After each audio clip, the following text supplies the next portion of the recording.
What's up, fellow gamers? Phreak here, and it's time for League of Legends patch 10.16. I expect this rundown to be, for me, relatively short. I don't think there's a lot to deep dive into. There's a lot of changes, though, and I'll try to kind of keep up. I don't think there's a ton of over-explaining that's required, so let's talk about it.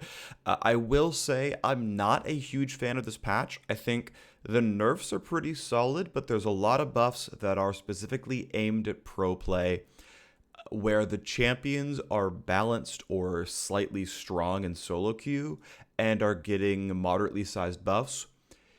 I don't really like that very much. I realize that there is a fairly explicit acceptable win rate band, and we've talked about this before, where some champions are just allowed to be at 51 or 52 or something, and people don't complain, then it's fine because, well, Akali is probably always going to sit sub 50, and people are still going to ban her when she's 46%.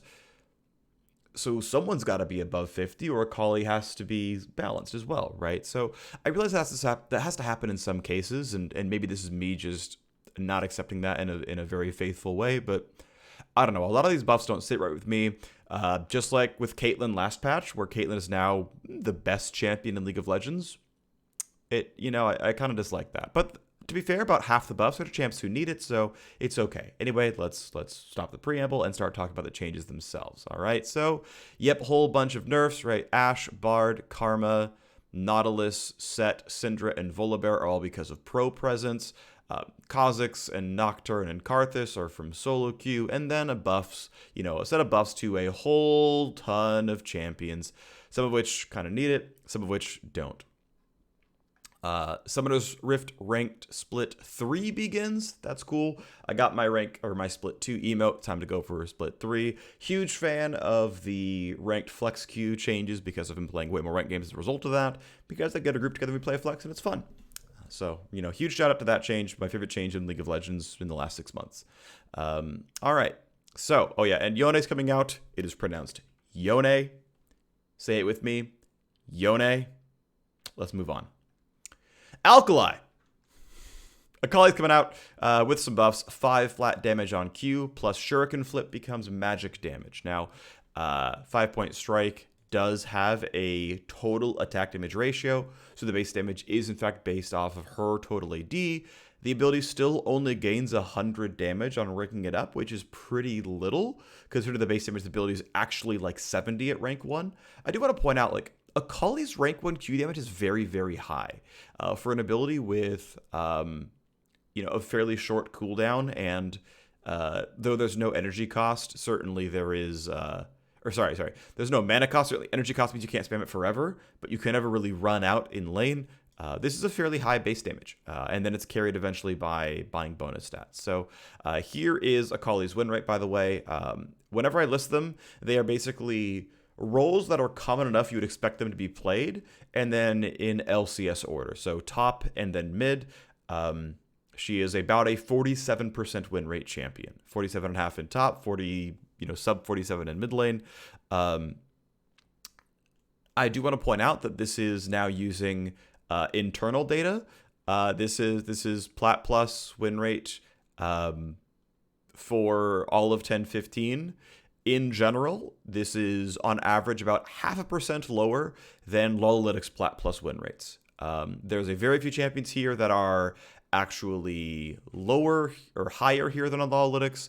There's a few that are almost a full 1% lower here than on Lolalytics. But in general, Lolalytics tends to have slightly inflated win rates by the tune of about 0.5%. So if you're ever using that, keep in mind there's a roughly 0.5% variance and 0.5% inflation on public stats websites like that one. So hey, if you're going to look at it yourself, this is what you're kind of looking at here.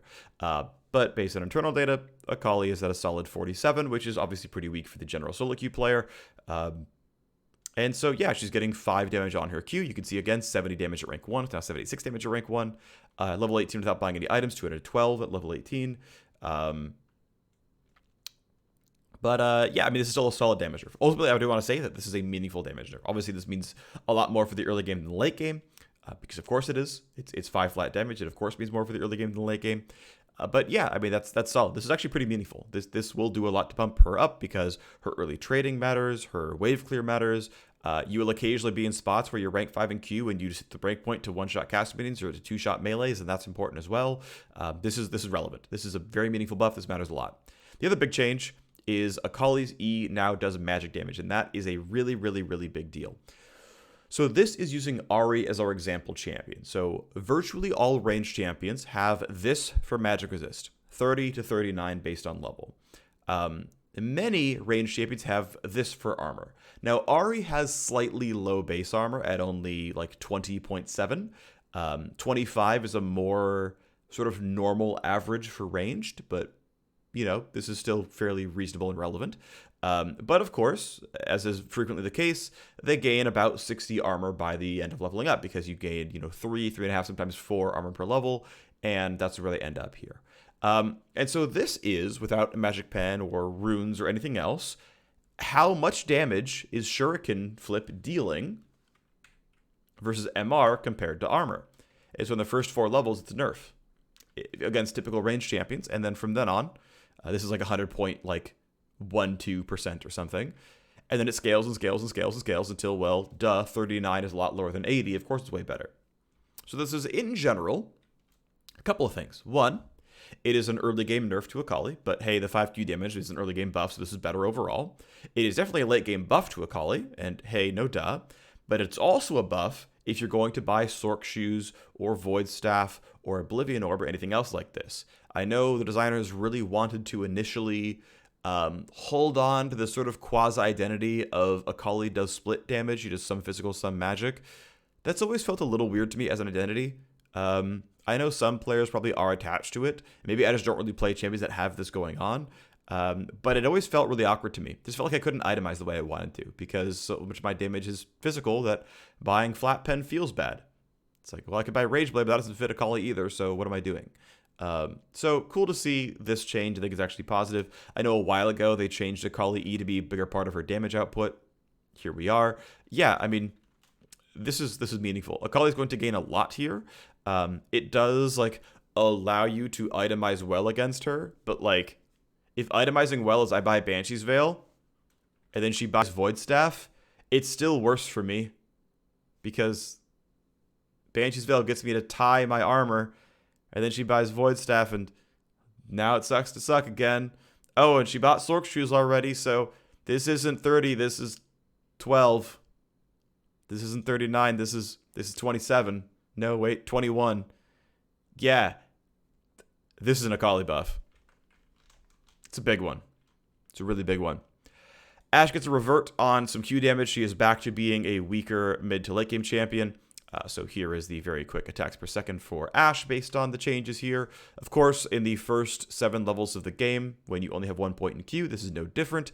This is just the same stuff. As time goes on, it moves. But the big thing basically is, so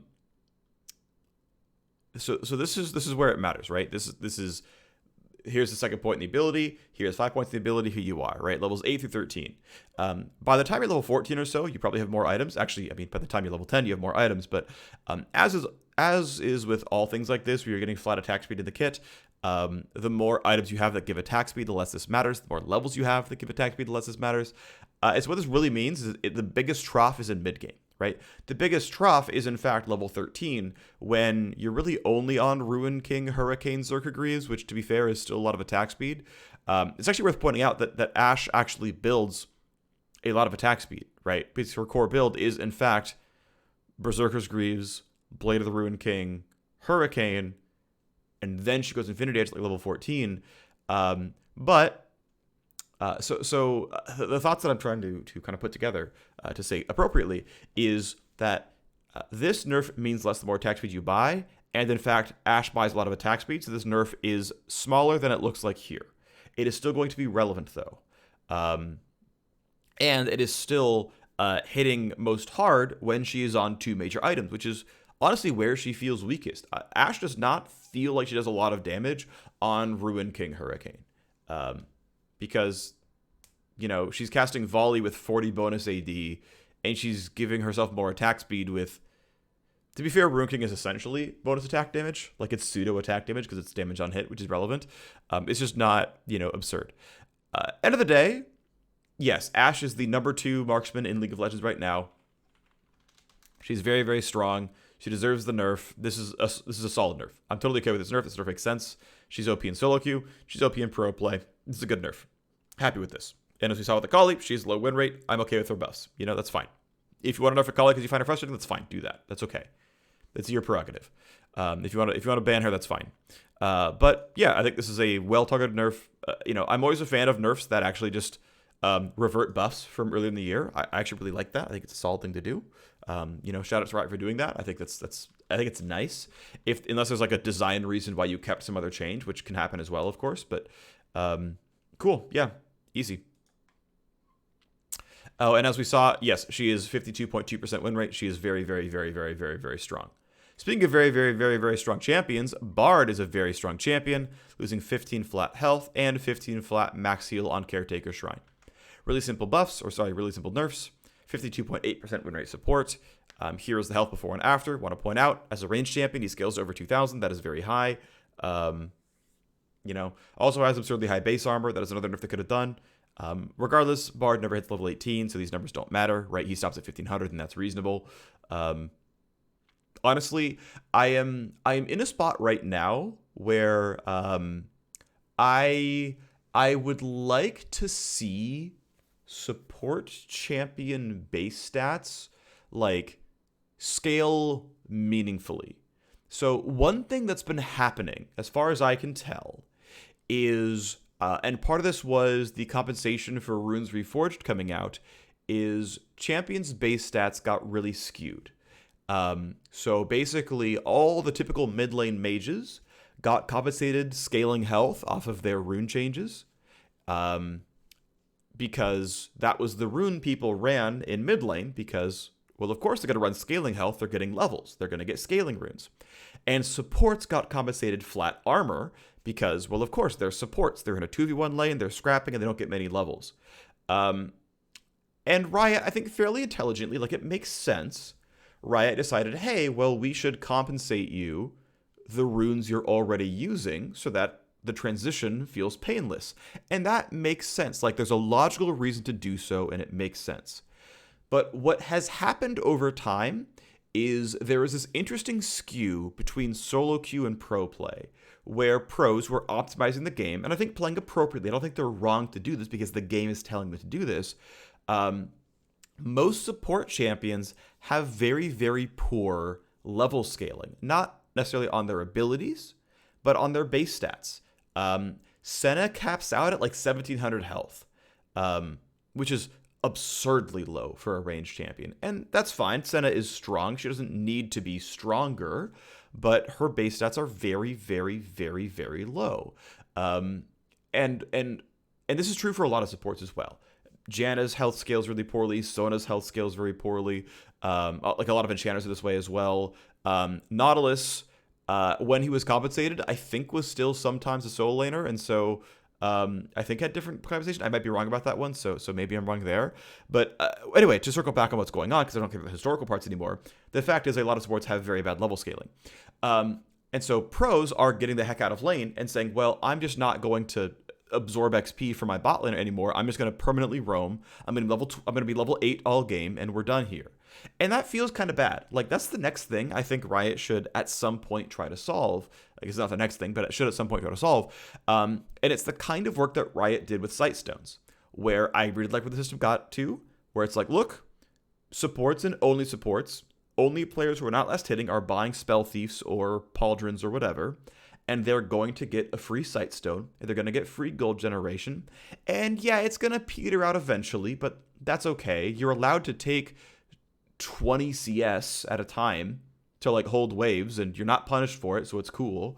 No big deal. Go have fun, buddy. But you're not gonna have to spend money on Sightstone. No big deal there. We've built items out for you as support items that are cheaper but have really good actives. Like, hey, it's cool. Let's go.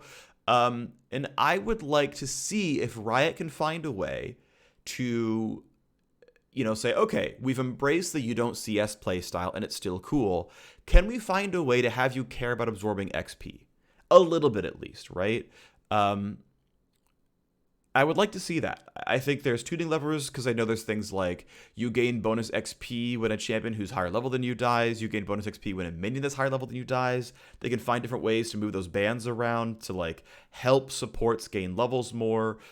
Maybe even accelerating like hard dual lanes in the late game in the first place. Just like, yeah, you know what, AD carry is going to get another half level if they're playing solo queue, the support's showing the whole time. Like, those are the kind of spots I would like to see Riot move into, because I think it would be useful for the game. So supports have very bad level scaling on stats in most cases. Bard is the exception here with his 2,000 health. And, slightly nudging supports in it. No, it's okay. You can level up some more. You can go ahead and get points in your third major ability. You can go ahead and gain some more base stats because you will be rewarded for it. That seems like a positive. But their mana pools are pushed towards level 1. Their mana regens push towards level 1. Their health and armor push towards level 1. A nice sort of soft incentive to say, no, you should absorb XP sometime, I think is a good thing. Because that's one of the big ways that pro and solo queue are still skewed, is solo queue support still absorb XP, and it's ultimately wrong because they're not rewarded for it. And I would like to see that change a little bit. Moving on. Bard, 52.8% win rate, absurdly strong champion, good nerfs. Evelynn, this is a cool change, just like a really, small cleanup there. You no longer have the monster condition on hate spikes cooldown, it's just a 4-second cooldown on Q. This is obviously meant as a very big buff to laning as Evelynn. Now, I don't know if mid or top Evelynn's going to be any good. I know she's not getting really played right now, but like, hey, let's try. Who cares? She's probably not going to be OP there. It's cool, whatever. If she ends up being OP, Riot will hotfix this. But it's probably fine. This is a very small buff to jungle Evelynn because, hey, if you happen to miss your Q, or if you're just ganking, right? Maybe the fight is long enough that your Q would come back up. In any given team fight where you're scrapping, your Q is suddenly half the cooldown it was before. This is objectively a buff to jungle Evelynn. It's not gigantic. If you're one-shotting people and getting out, you're never going to feel this, but this is objectively a stronger Q for Evelynn, and much, much stronger when you're not jungling. This is a cool change. Let's see how it goes. Next up, buffs to Fiora. 3 to 2 seconds off of lunge if you are missing your target, and then fairly similar cooldown if you are hitting the target. This is a cooldown reset on minion, on monster, and on champion. But if you need to use Q and you miss, or you need to use Q to run away, here's the new numbers. Oh yeah, here's the heal, by the way. Max W second is pretty standard. Here you go. All right, so Fiora is roughly balanced, right? 50.1%. You can't really be more balanced than that. You're roughly balanced. So here is the, if you miss cooldown, it's down pretty substantially. Obviously, 3 to 2 seconds is a solid 20 to 25% off the cooldown. Definitely meaningful stuff there. And then on the reset, it's barely, right? Barely weaker in the early game. 1/10 of a second is irrelevant. For what is it? 1/400th of a second. No, sorry, 1/40th of a second is yeah, like, this is not really a nerf in the early game. And then, hey, 0.2 is not exactly a lot late game either, don't get me wrong. I would say that 0.2 out of 3 is more meaningful than 0.1 out of 6.4, which obviously the percentages also show us here. But this is barely a buff. This is a buff. And it is, to be fair, a fairly small buff. Because most Qs are getting the reset. And so you're seeing this for most Qs, which is, yeah, very, very small. Very, very small for most Qs. But if you need to run away, or you're queuing to get back to lane or something like that, or you're making mistakes, sure, it's here. Yeah, I think this is fine. It's always a little funky seeing the, 11.25 and stuff, but whatever. I mean, it's fine, right? I mean, this would have been like 8, 10, 12, 14, and this would have been an actual nerf in the first few levels. So I get it, right? It's not a huge problem. It's whatever, but really, really minor. Regardless, yeah, this is a Fiora buff. Is it big? No. It's maybe 1%. And she's going to be at 51. Like I said, that's within reason. And Fiora's honestly, she's clearly not overtuned, right? So I think this is okay. And yeah, should Fiora be able to live in a world where Ornn and Maokai and Malphite are running around? Yeah, probably, right? So this is them trying to put her into pro play a little bit. And I see that. Next up is Hecarim. Hecarim's bonus move speed scales on time over the duration of his E. And he's getting more of it, right? 20 to 75 becomes 20 to 75 becomes 25 to 100. So here's Hecarim. Hecarim is slightly strong, 50.6% in the jungle. And based on duration, how much is he getting? At 3 seconds, it caps out. And then for the next full second, it's that. And so here you go. This is how fast he moves, how much bonus move speed the ability gives every quarter second on the ability. And the percent change in total move speed as a result. You might see, wow, this number is, 1/3 higher. What a big 14% more move speed. But to be fair, it's 40% more move speed for the full last second of the ability. Not bad. This is not bad, right? This is meaningful. This is, regardless of ability rank. This does technically add a very little bit of damage to the kit because move speed does turn into AD here, but the conversion is pretty shallow. And at the end of the day, it's a small buff to Hecarim. It's an interesting buff to Hecarim. I think it's a cool buff to Hecarim. His ganks are going to be stronger, right? He's going to cover more total distance. He's going to be, harder to react to. He can dodge skill shots more. He's going to be better at getting behind you. All those things are going to be true. Hecarim is going to be reasonably strong. He's going to be fairly strong next patch. And totally a worthy champion to play. Jax getting a 2-second buff on Counter-Strike's cooldown. Now, Counter-Strike is maxed last. That is the most common build. And here we are. It is 2 seconds for the vast majority of the game. That's going to be really, really meaningfully felt. 50.8% win rate in top lane, 47.1% in the jungle. Seemingly an objectively weak jungler, although Counter-Strike will definitely help his jungle clear. Arguably more than it helps top lane, although that's debatable. But I wouldn't be surprised if jungle win rate rose by more. Just because having it up for camps is meaningful for health and overall damage. I would argue that cooldowns generally mean more in the jungle just overall. And anyway, here we are with, a champion who is slightly strong and is getting stronger. And this is one of the things I'm talking about, right? Like, I feel like the Fiora buffs are very small and she's within reason. I think the Hecarim buffs are fairly small and he's within reason. I think Jax is kind of where I start to be like, I'm not kind of a fan. But again, this is a buff aimed at pro play where they're trying to say, look, Jax should be good with as much of fighters running around. If pros aren't trying to play fighters, or aren't trying to play Jax, let's see if we can make Jax work here, right? Counter-Strike is primarily an anti-fighter tool. They're saying, okay, you're going to be even stronger against fighters. Let's go. You should enjoy this. Let's do it. Go have fun. And yeah, he's going to be really strong top lane. Enjoy banning Jax, I guess. Now, Jhin gets a very, very small buff. Now, Jhin is also, this is the part where I'm like, oh, maybe it's okay. Jhin is objectively strong. By the way, so is Jinx down here. Jhin and Jinx are both objectively strong in solo queue. And basically they're saying, yep, okay, your final crit shot. You still don't do missing health damage, but yeah, you go and you deal full crit damage to structures. 1.5 total AD. So Jhin is 50.5% win rate in solo queue. That's not absurdly high, obviously, but he is objectively slightly strong. But the buff is also very, very, very, very, very small. I think if you end sub 51, I'm okay with the buffs. Like that's kind of where I will say is how I feel about this kind of stuff. Is if you're gonna end under 51%, it's probably fine. Like that's an easy place to target. That's cool. Like that's like sort of where I feel comfortable. Doesn't mean I'm right. It doesn't mean like this is what's correct for game health. This is just sort of my internal monologue is I feel okay if you end 51 and Jhin will not end above 51. Jhin is slightly strong and totally fine in the bot lane. The turret damage is overall 25% higher. That is the math. So his fourth shot does 25% more damage to turrets.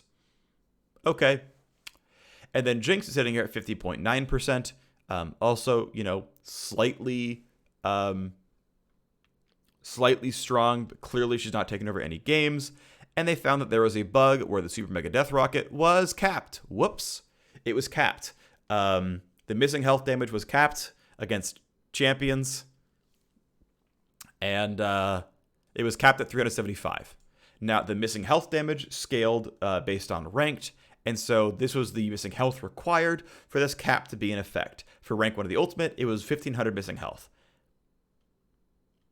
If they had 1501 missing health and you weren't level 11, they were probably dead anyway, because that meant you were early game, and so it doesn't matter. In the mid game, though, 1200 missing health was a bit more realistic. This is half health on a tank. It was capped if they were below half health, if they were at half. And then in the late game, for the very occasional level 16 plus Jinx games, it was capped at 1100 missing health.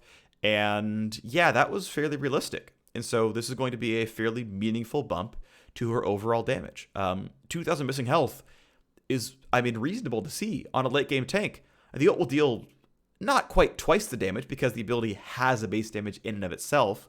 And yeah, that could have, I could have shown that. They could have done more math here to show it out. But end of the day, this is honestly pretty small. It really is. It's a pretty small buff overall, but yeah, good to see the bug fix. Now, Karma. Karma has been taking over pro play a fair bit. Now, her solo queue win rate is acceptable, but she is getting a flat mana cost increase on Q, targeted at the early game, and a flat mana cost on Q, which is a nerf in the early game, and a flat cooldown increase on Q, which is, kind of equivalent across ranks. So this is, I believe, top mid support win rate. She is 49 and change across all 3 roles. I have seen Karma be at 46% in good and pro. So the fact that Karma is going to probably still be able to sit at like 48% is a blessing, because sometimes Karma just, pros ignore her and then pick her up every game and they ignore her again, and it just varies wildly. So if you are hard maxing Q first, it is a very big nerf in the early game, and then eventually a buff by late game standards. Now, if you're playing support correctly on Karma, you're doing 2 or 3 points Q and then maxing E, which means you are here, and it's a nerf to support Karma. To be fair, support Karma is objectively her strongest role, so that's okay. Now, if they're trying to nerf Karma in a way that gets her out of a flex pick and say, no, you're gone from solo lanes, you are in fact only a support, I would have said, hey, nerf the rank up damage on Q. Like, nerf and the mantra damage on Q as well, because support Karma doesn't care about Q damage, but lane Karma certainly does, because they've got to clear waves. If they wanted to specifically target lane Karma, I think they really could have targeted Q damage rank up. Nerf it by 5 damage per rank. In fact, you could have given her 5 flat damage on rank 1 of Q, and then nerfed her damage per rank up by 5. And so it was, plus 5 to minus 20? Plus 5 to minus 15. Would have still been a solo lane Karma nerf, and not been a Karma support nerf nearly as heavily. End of the day, it doesn't really matter. They're choosing this one. I think it's fine. This is objectively a nerf. Obviously, this cooldown change means a lot. As they're saying, lane Karma relies on Q cooldown more. That is true. Support Karma, though people are most commonly running Spell Thieves, they are frequently, you actually win more going Relic Shield. Karma doesn't poke quite enough for it to matter. And honestly, just getting the guaranteed gold income is solid. And Karma doesn't really in the late game. So yeah, try Relic Shield some more for those of you playing at home. Obviously, this cooldown change is really meaningful, though, to the Q damage. Again, it means more for lane Karma. Mana cost, if you're maxing it, you actually kind of get out on the other side of it, and it doesn't hurt as much. But it does nerf the early laning. I would have kind of liked to see a different set of nerfs, but end of the day, yeah, Karma's going to lose 1, maybe 1.5% win rate here, and might disappear from solo Karma. Because ultimately, like, support Karma doesn't care about this that much, but she is still going to be weaker. Karthus loses part of the buffs from the previous patch. Karthus Q has a lower AP ratio now. And here is Karthus' win rates. So this is, I believe, jungle mid bot, 53.2, 52.9, 56.8. Karthus is objectively absurd in bot lane. I mean, legitimately, Karthus is broken strong in bot lane. It is ridiculous how high this win rate is. I don't know if people haven't been checking win rates, but the cat should be out of the bag.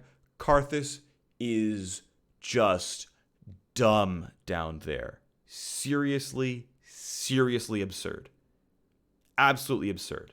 And I think the primary reason is that Karthus isn't as gankable in bot lane, I think, because you have a support that can help you out, that you're not as easily assassinated. You don't have to deal with Ahri, you don't have to deal with Zed. You don't have abusive matchups. You can wave clear under turret, and there's no LeBlanc down there to punish you. I think that's what's going on here. I would like to see a Karthus base armor nerf, right? If you're trying to push him out of jungle and push him out of bot lane, base armor is a decent lever for that. It's not super effective, but it does something. Obviously, it does allow like Zed and Yasuo to pick on him more as well in mid lane, but it still has effects down there.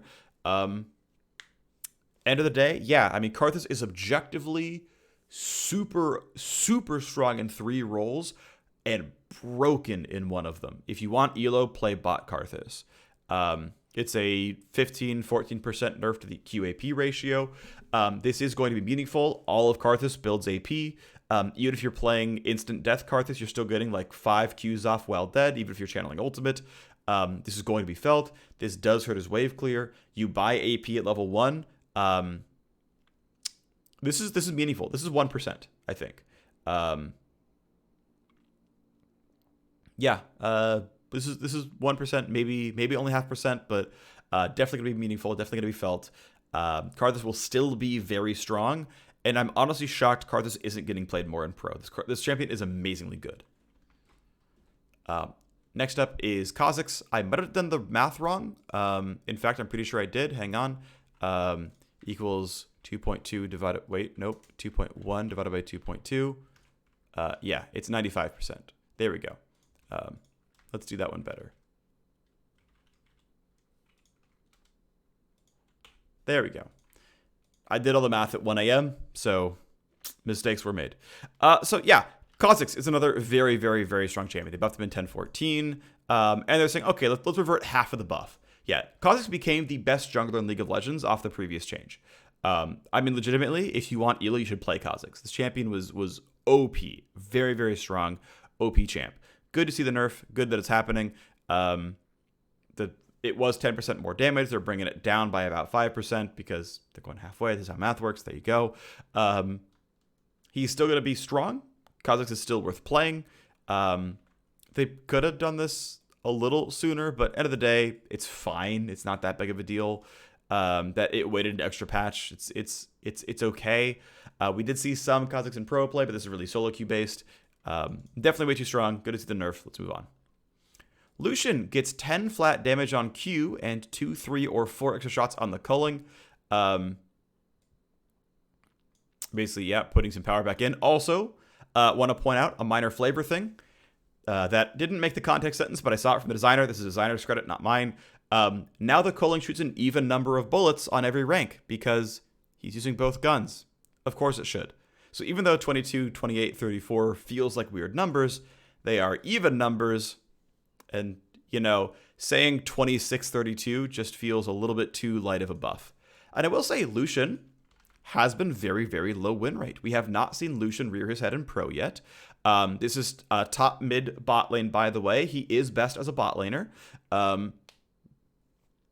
I'm glad they're trying to keep the solo lane win rate slightly deflated because I think it's kind of I don't really mind it, like, as a player. I don't really care. But it does feel weird when the marksmen are playing other lanes and then, like, mages are playing bot lane. But at the same time, like, I don't actually mind that. And players should be willing to embrace other champions, you know? Like, if you like playing Ahri and you're allowed to play Ahri in bot lane, that should be fine. If you like playing Lucian and you're allowed to play Lucian in top, that should be fine. And if Lucian can be a top laner and isn't abusive, because he's not, that should be fine. Like, right, all across the board, like, that seems reasonable. Either way, Lucian is objectively underpowered in high elo solo queue. 47, 47, 48% are the win rates. So yeah, these are fairly large buffs, by the way.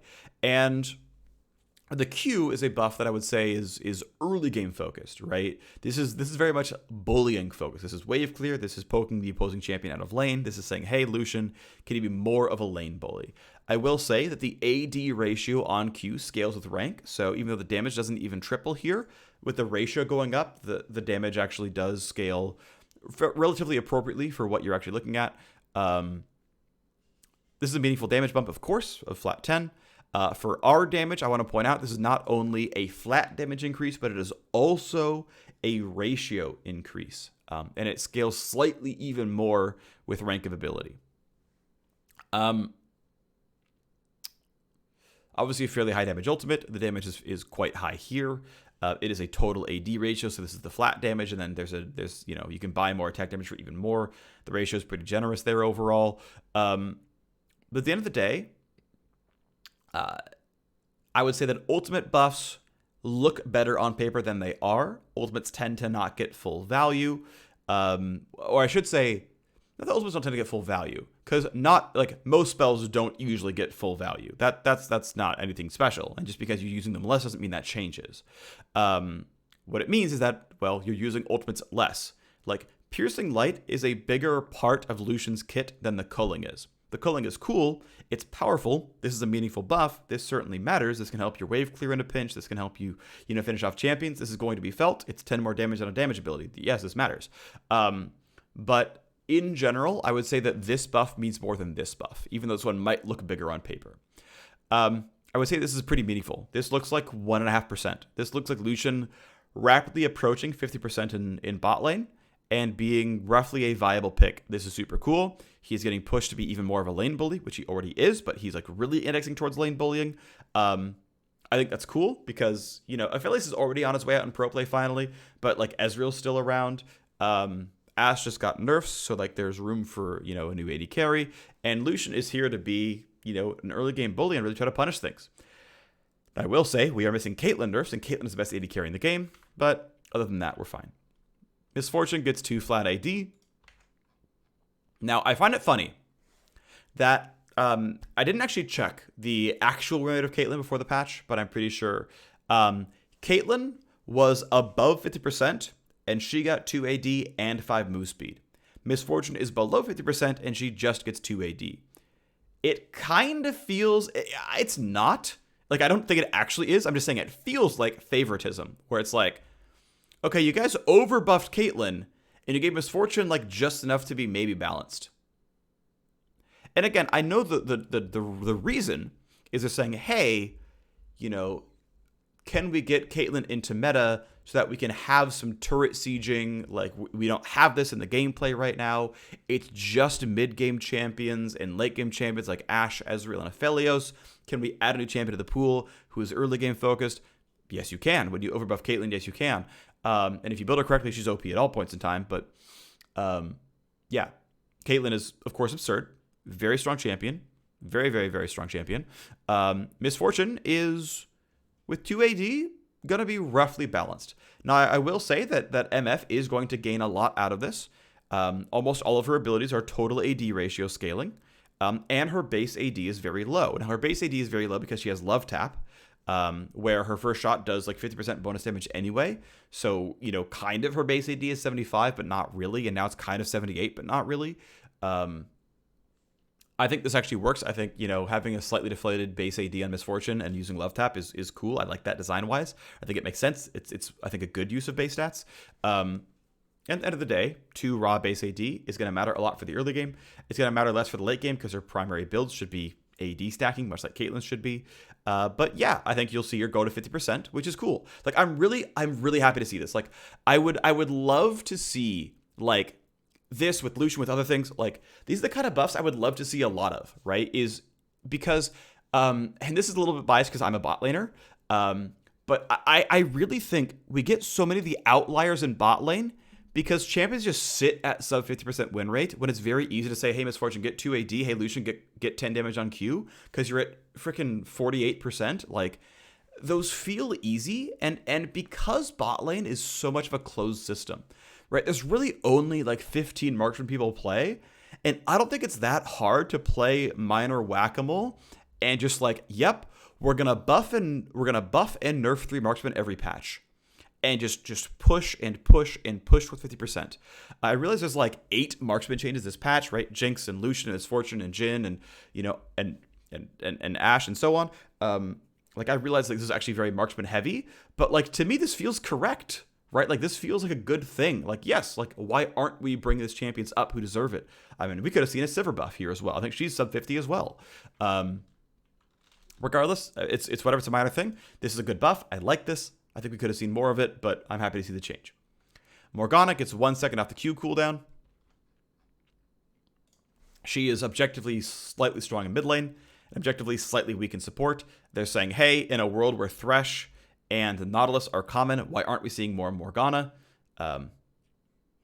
Most Ghana. Why aren't we seeing most Ghana?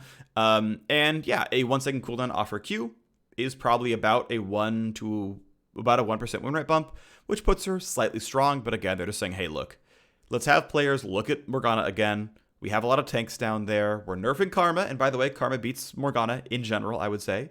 That's a generally pretty solid lane for Karma, because you keep Morgana turret and she can't go for binding plays because you have a mini wave the whole time. You just push them into turret and then, recall or roam or take honey fruit or kill Scar's Blooms or ward or whatever. Morgana can't do anything about that if you have push. So yeah, Morgana will pretty much probably always be slightly stronger as a mid laner, because ultimately people are always going to ignore that possibility, but she is good there, and that's okay. Like Morgana, by the way, is one of those champs that gets to sit at 52 in mid, and I'm fine with it. Because until she is discovered, I'm cool with an ocean of 1% pick rate OP mid laners.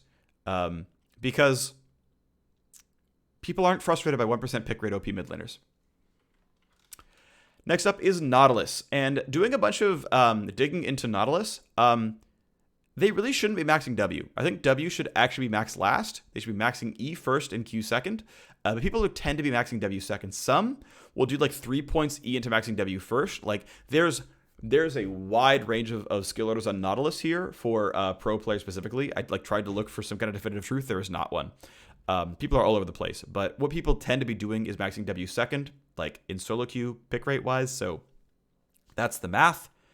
Nautilus is getting 15 damage removed from the shield. Now W not only scales the shield by 10 per rank, but it scales by 1% max health shield per rank. And so here are the numbers. Here's your 15 flat shield. 13% down in the early game, 4% down in the late game. Because it scales off of max health, the percentage is lower in the real world because you're buying health, of course. But that's any other ability that has a base damage and, it scales. So this isn't really lying to you in any more than the other ways are lying to you, the other charts in patch rundown. End of the day, yeah. Nautilus is a slightly weak support in objective solo queue metrics. Obviously, he is a pretty big deal in pro play. So he goes down slightly. This is a double Nautilus nerf, though, right? We're nerfing Nautilus and buffing Morgana. I think this could have maybe been skipped, but whatever. We're going to see more Leona, more Nautilus, or more Leona, more Alistar, and more like Thresh as a result, and that's okay. I could have skipped this, but I think it's also, again, they're trying to nerf pro, which I totally understand. Next up is Neeko, getting some damage on Q. 10 flat damage on the first pop, and then, if we're lucky, we're getting plop, plop, plop for some more on the other blooms. I may have done this math wrong. My apologies if I did. I don't think I did it wrong, though.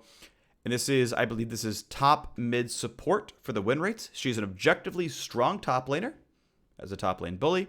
She is a balanced mid laner and a weak support, but she's played a little bit in all 3 roles, so there you go.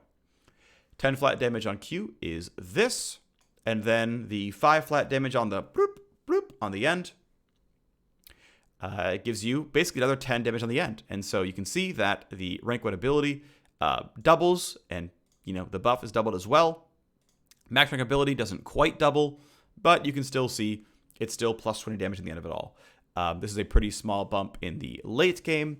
Again, if you land the root, you're pretty much guaranteed all the pops on champions, which is going to feel pretty good. If you're able to kind of finesse last hitting minions, the pops can help you last hit. So this actually has pretty meaningful implications for wave clear because the ability is so breakpoint based, right? Because you don't get the extra pops unless it hits a champion or a large monster, or maybe monster in general, I forget. But either way, hitting a champion, a monster, or killing a minion, it can be hard to get the second, and third bits of damage. And the more damage this does, the more likely you are to get the second and third bits of damage, which means that those will now last hit, and those will help clear the wave. Like, this can be really, really meaningful. Now, she is objectively solid in lanes. Like, Neeko doesn't really need buffs. This buff is moderately sized. Like, this is a buff that, like, looks pretty good on paper, and people will probably try playing. They'll try it once or twice and decide that it's not for them, maybe. But Neeko is totally reasonable champion. Is a weak support. That's okay. We can just kind of back off that one. Yeah, she's good. Nocturne has been an absolute terror in solo lanes recently, by the way.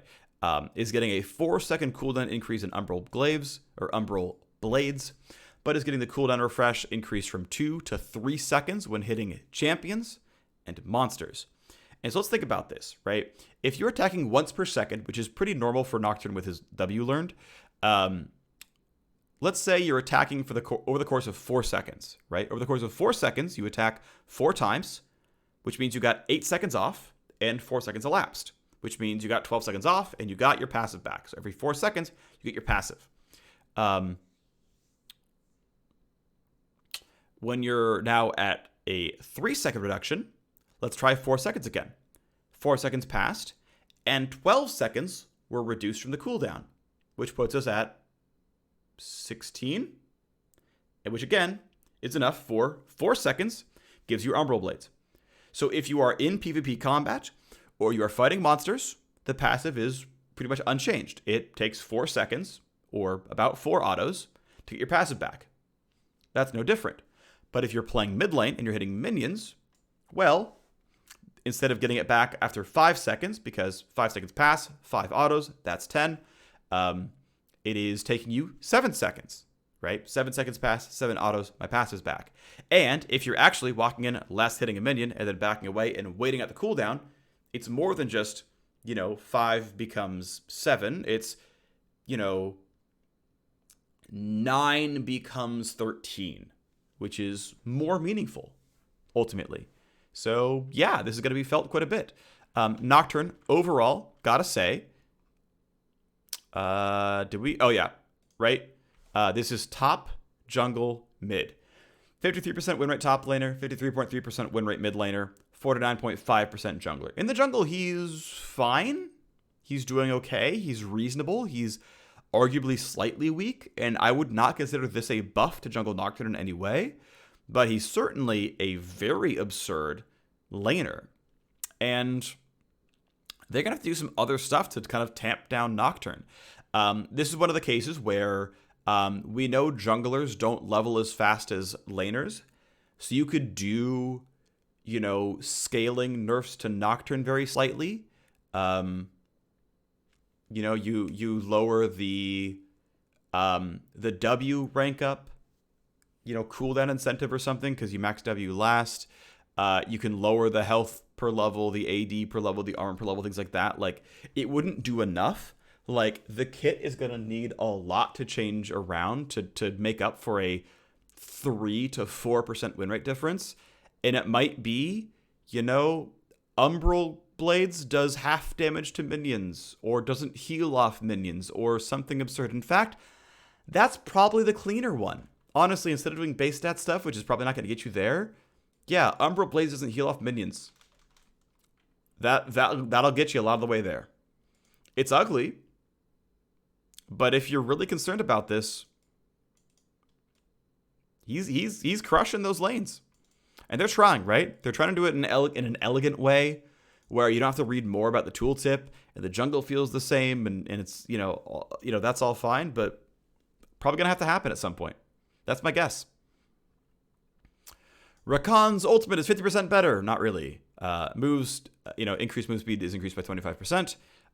He is a very slightly weak support. The previous buffs from the last patch meant absolutely nothing on that passive, which was kind of expected. The overall move speed of the champion during ulti is 17% higher. That's not bad.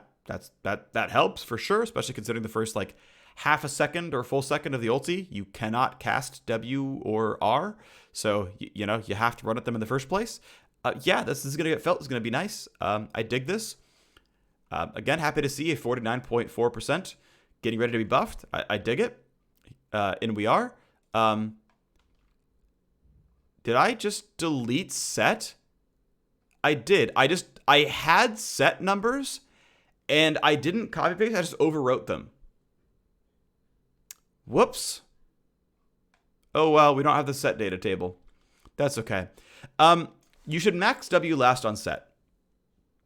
Players tend to max it second. You should max it last. And this is even more reason to not put points in W. All of the shielding and all of the damage comes from your base stats anyway, and your bonus AD. Another saying, hey, we're going to try to reel him back. You're relying on base damages for values. But at the end of the day, I mean, it's just like the damage is all based on your grit regardless. Like, this almost makes you even more just say, screw it. Like, why bother dealing damage with ability? Why bother putting points into it? Who cares? And in fact, again, it's already correct to max last. So if you're playing Sett properly, this isn't even a nerf until late game. And who cares at that point? Because who cares about 20 flat damage at level 18? Facebreaker, a little bit more meaningful. Should be maxed second. This is 10 damage per rank up, which is going to be felt a bit more. You should max Q first, by the way. This is still a pretty solid nerf. And again, I managed to overwrite all the data I had on how good Sett was. My understanding is he is a slightly strong top laner and a slightly weak and solo queue jungler. Clearly, he is a valuable flex pick, though. He's getting played top jungle support and even mid a little bit. And so Riot's like, yep, we're just going to keep just tapping down a lot of the top tier stuff in pro play. Like, we are going to see a new meta in playoffs. Shen is going to be the best top laner. Caitlyn is going to be the best AD carry. Olaf is still probably going to be the best jungler. Graves going to be there as well. Like, those guys didn't get hit. Yeah, I don't mind the Sett nerf, I will say. I think this is fine. And we are going to see a new meta in playoffs, and so we'll see what it looks like. And people have to figure it out over time, right? Because when everything you play is weaker, there is absolutely a new strategy out there that you haven't seen yet. And we'll see who figures it out first. Next up is Skarner. Skarner in 10.15 had some changes. They definitely missed a little bit. Now, I will say, I failed you all a little bit with the last patch rundown. There is an angle in the rundown I didn't do. And I should have, and I danced around it. I didn't do it actually. And it's how much damage are you actually missing by maxing this ability last versus first, right? This could have been easily done by just comparing max first to max last and just showing the percent damage on a table over there. That's my bad. I screwed that one up. But here we are. A 0.05 total attack damage ratio bump on the Q, and a 10% and a 1/3 mana cost reduction on that one as well. Okay, so Skarner pre-patch was an OP top laner and a decent jungler. After the patch, he got wrecked in top lane and was about flat in jungle. Now, players, even though there was a total attack damage buff here, Warrior Skarner is far, far, far, far worse than Cinderhulk Skarner. Now, to be fair, they could probably keep bumping this, right? Like, they could easily bump this Q damage to, 22 or 25% and, lower the Q percent health damage very slightly and, make those builds closer together. And in fact, they've got levers to do it. If they want to keep making those builds a little bit closer, they could do so. This is obviously getting closer. Warrior's going to be less of a trap next patch. That's a cool thing as well. But let's look at this, okay? So Skarner in 10.15. And to be clear, this is still with about 1/4 of his jungle games being Warrior Enchant Skarner, right? Which is like 4% lower win rate than Cinderhulk. End of the day, Skarner is about a 49% win rate champion, and so, yeah, give him a 1% win rate buff. I think that's reasonable. Get him to 50, go from there. So, here is, if you are being bad and maxing Q first, here is how much the ability is buffed by. Now, maxing Q first is wrong.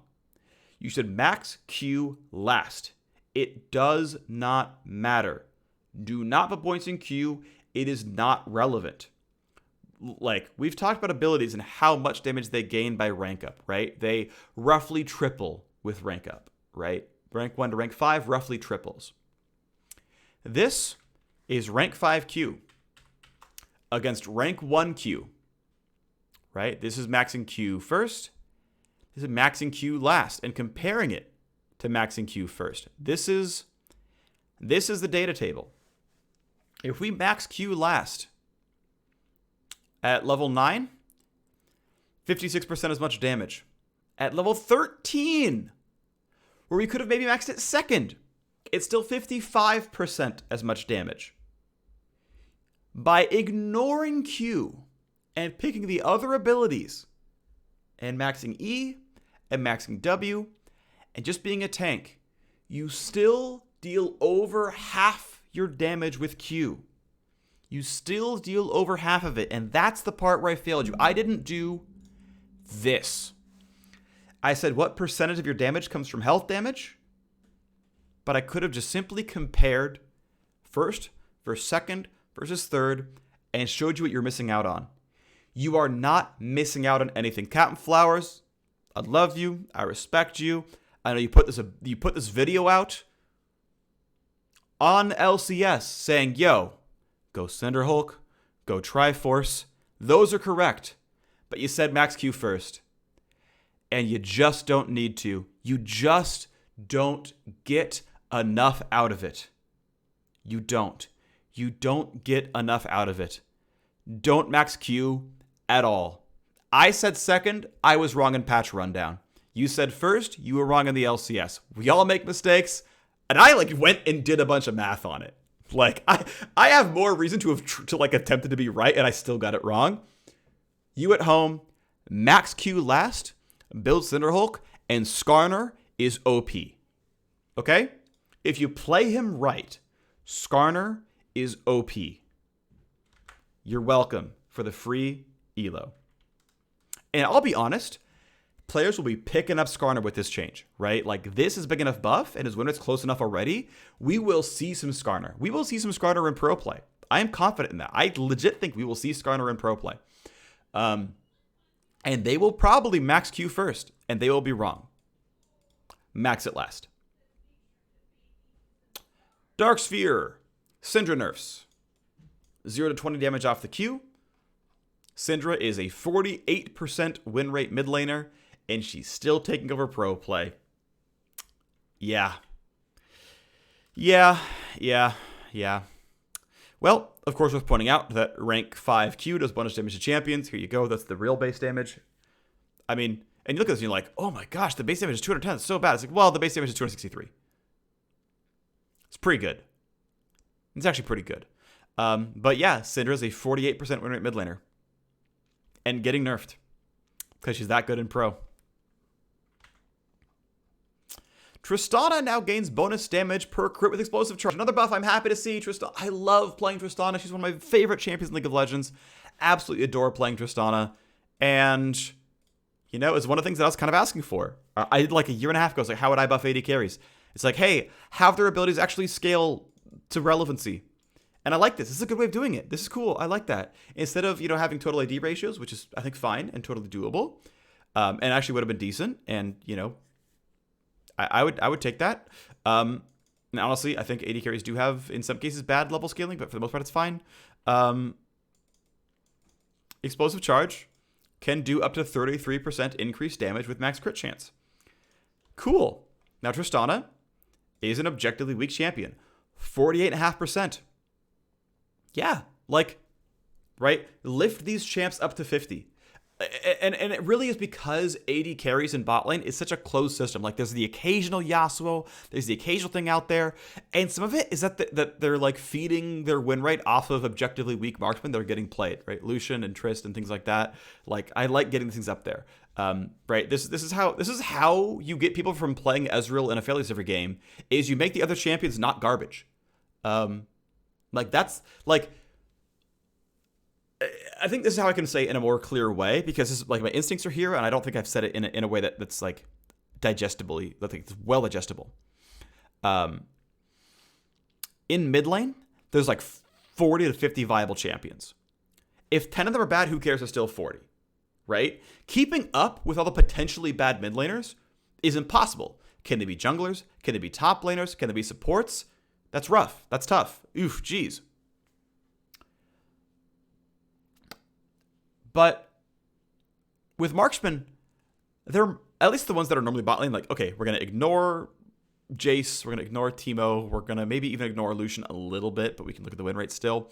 It's like, look, Tristana is kind of really only getting played bot lane. And hey, remember how I said when they buffed all the AD carries and they did this weird thing to Trist, that Trist wasn't going to get the real win rate bump? Here we are. They could have just done the real stuff. But, like, sorry, to get back to the point, I feel like bot lane marksmen are not only a much more closed system where the champs have less overlap in other roles, but also there's fewer of them. There are fewer bot lane marksmen than mid lane mages, and that's intentional. Mages are more popular. Mages have more design space. I'm not complaining about that. But when there's only like 15 of them, I think it's actually easy to keep up, because you're not going to see a lot of Tristana top lane overlap. Probably not. You're going to see a little bit of Lucian top lane overlap, a little bit of Vayne top lane overlap. I've actually run into 2 of them recently. But at the end of the day, it's like, it is not that hard to just like keep up in bot lane. And so because there are very few options, when, 6 of the 15 are at 48% win rate, you're not going to play those. You've really only got 9. You've got 9 champions to play. 9 is not a healthy pool of viable champions. That does not feel reasonable to me. I feel very constrained in what I'm allowed to play.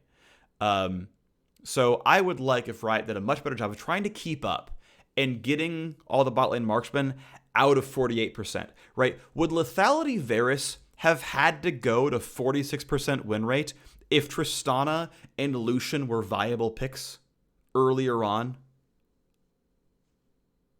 Maybe, right? Maybe it would have been the case. But I don't know. Pros respect solo queue. They react to solo queue. When Tristana is viable and like just one-shots you with her E because she has an Infinity Edge and got it to 4 charge, you're going to be like, wow. Yeah, Tristana all-ins are really good. Varus is going to be hard to play. He's squishy.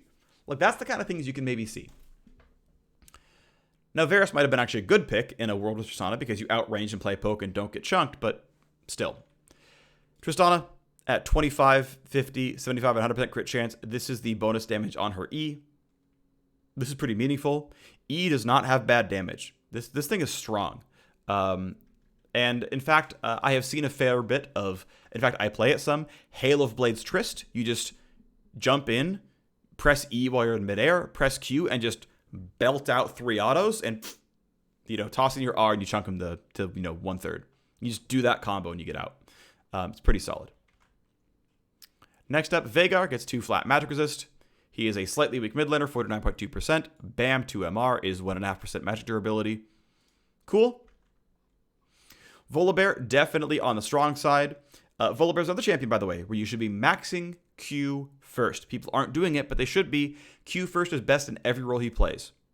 Now, Q is going from 15 to 35, becomes 10 to 26. This is... So instead of gaining 20 move speed, you're gaining 16 move speed. Still doubles moving towards visible enemy champions. Volibear is 50.6% in the top lane and 52.4% in the jungle. Now, I think it's probably true that a Q move speed nerf is more of a jungle nerf because 30% move speed is a lot, going to 70%, and that becoming 20 is definitely a lot weaker. Again, I'm pretty sure even after this nerf, you should be maxing Q first. What people are doing is maxing Q second. So this is the table we're showing because this is what players are actually using. But I think it's wrong. You should be maxing Q first. It is a 4 to 7% move speed nerf in running away case. It is an 8 to 11% move speed nerf in running towards. You are going to feel this, right? Your level 7 gank, or it doesn't really matter, it's rank 1. Your level 4 gank, you move 8% slower when moving towards your gank prey. That is going to be felt. That is absolutely meaningful. It is good to see Volibear nerfs. Volibear is objectively the strongest champion in pro play. This nerf, honestly, probably could have been bigger. Volibear will still be in the pro meta for playoffs. I don't think they're trying to remove him, but the problem is the chance he is still the number 1 pick. I'm not sure, but maybe. Yasuo gets 2 MR and 0, 50, 100 damage on R. Yasuo now has real ranged champion MR, but hey, it's still about 1.5% because that's the way that those stats scale. The R damage goes up in the late game. He is 47.9% win rate in mid lane. Objectively, a bit weak. He is pretty rarely played in top and bot, and so I didn't include the win rates, but I'm pretty sure his bot lane win rate is substantially higher. This is the nice thing about having a buff to MR and not to armor. It doesn't really help his bot lane.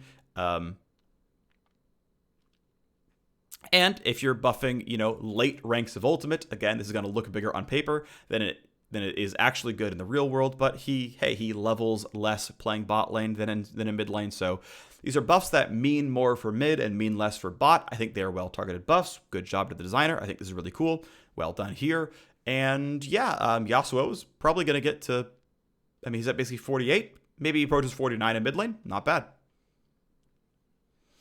Now, Ziggs gets a little bit of a mathy change. So the bonus AP ratio on the passive short fuse is now flattened at the highest level. So the first 12 levels of the game, he has a higher AP ratio on the passive. And the AP ratio, because the entire damage, by the way, the entire short fuse does double damage to turrets. Now the base damage is double to turrets, but the AP ratio is 2.5x to turrets. There's kind of a lot moving on here, right? So here is a table for Ziggs. Now this is Ziggs mid versus bot, by the way. Ziggs, I think, is a good bot laner and will continue to be a good bot laner. I think Ziggs bot is viable. I've played a fair bit of Ziggs bot. He's a really, really good turret killer. He's really good in a turret plate world. Cool beans. This champ is... I actually like playing this champ. And what's interesting is they are bumping him in a way that makes him scale less off of levels and more off of gold, which actually furthers the push towards bot lane. So I don't know if Ziggs is going to be a viable mid laner, and I don't know if Ziggs is coming back in a bot lane in pro play, but Ziggs is absolutely a viable bot laner in solo queue. And hey, Clash is coming up pretty soon. Honestly, I would say, hey, dust off the Ziggs. Go rush some turret plates down, roam to mid, knock that one down as well. There's something here for this. Legitimately, I think there's something here.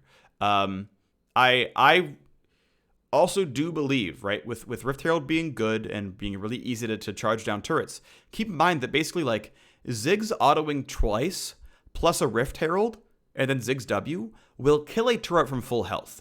It is, if you can get Rift Herald, and honestly, Ziggs should be perm pushing in bot lane because he's got AoE and mana. You should get Drake control and some Herald charges, and some stuff should happen. But regardless, Ziggs is going to end up in a spot where he is probably still sub 50 and I think well sub 50 in mid lane. Like, I don't think he's hitting 49 here. But Ziggs is going to be, pretty good in bot lane. Maybe 52 or something. So this is with 100 ability power. How much does the AP ratio buff matter?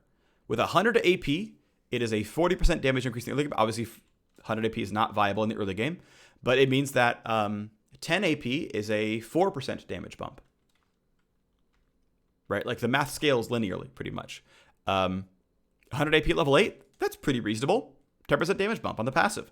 Now, this works on enemy champions as well, by the way, right? Like, this is just all of your empowered auto attacks are just 10% more damage at level 8. And then, yeah, late game Ziggs is no different. But then here's the fun part, right? This is, okay, how much damage does Ziggs do with 100 AP to structures? And it's 100 to 420. And you can see really, really big stuff here, right? In the mid game, this is, a 25% damage increase when, hey, by the way, my AP ratio is still higher, and the AP ratio, instead of being because it's 2.5x, right? So instead of being a 1 AP ratio to turrets in the late game, it's a 1.25 AP ratio to turrets in the late game, right? It's 25 bonus damage here per 100 AP. And, a level 16 Ziggs, is going to have 600 AP. It's going to be 150 bonus damage to turrets. Yeah, that's pretty nice, right? This is going to be felt. This is going to be good. Is there a world where Ziggs goes 4th item rapid fire cannon? Honestly, I wouldn't hate it. Legitimately, I think it's actually maybe pickable. But end of the day, I mean, the big thing is here, right? Where the AP ratio is 1.25 instead of 0.6. Like right here, that's the difference in AP ratio. Right? It's 65 more damage to the 100 ability power. Are you getting 100 AP at level 6? Maybe not. But like that's where it's absurd. Like it's really, really good. You know, you come back to lane with a Lost Chapter, you come back to lane with a Blasting Wand, you've got a really big spike on how much you hit turrets, and yeah, this is pretty meaningful. It's not huge, but you are going to chunk the crap out of turrets. Nimbus Cloak gets a 5% move speed nerf, good, that thing was overtuned. Clash is coming up, Nexus Blitz balance changes, bug fixes, stuff. Alright, this patch rundown went long because we had so many changes. We are 1 minute and 10 seconds in. TLDR. Patch 10.16. Akali was weak, looks pretty good. Ashe was OP, will still be quite strong. Bard was OP, will still be quite strong. Evelynn gets buffed to be playable in lanes and slightly buffed in the jungle. Looks pretty good. Fiora, this is basically not a buff. Most of your lunges hit enemies, and thus this cooldown is functionally the same. It's if you're using Q when running away, it's slightly stronger, which occasionally this matters. Like this 8 to 6 can matter in the late game when you're trying to run away from someone. You'll feel this somewhat, so it's there, but it's not huge. But Fiora is relatively balanced, is going to be a little bit strong. Hecarim, slightly strong, going to be quite strong. Jax, pretty strong, going to be very strong. By the way, so I know I'm going over this pretty quickly. Devastating Charge, basically, this is a pretty meaningful move speed buff. You're going to feel it pretty much over the entire duration of the buff, so this is going to be really, really nice for him. Jax gets 2 seconds off Counter-Strike, which you're going to max last. Really big deal. Jhin does 25% more damage to turrets with his last shot, and is already pretty good. Jinx's R was capped against champions, which was basically 1,000, like oversimplifying, about 1,000 missing health is where the cap was, which you didn't really feel in the early game, and you would feel in the late game. So this is a late game buff to Jinx against injured champions if they were missing more than 1,000 health, is the rough math here. Jinx, much like Jhin, already slightly strongest champions, but they're not really taking over the game, so slight buffs there seems fine. Karma is relatively balanced in solo queue, like 49 and change %. These are pretty meaningful nerfs. Ultimately, I think there could have been nerfs that were more targeted to solo lanes, but they ultimately nerf all her roles by, 1.5%, and she was a big deal in pro play, so I see it. Karthus, really, 40% nerf to his AP ratio on the queue. This champ is super, super, super OP and absolutely broken in bot lane. This champion is just dumb in bot lane. Kha'Zix gets a 5% damage nerf on isolated Qs, and he's the best jungler in the game, so good nerf. Still very, very strong. Kha'Zix is still elo. Lucian, definitely quite weak. 10 damage on Q, and about a 10% overall damage increase on the R, assuming you can land all the shots.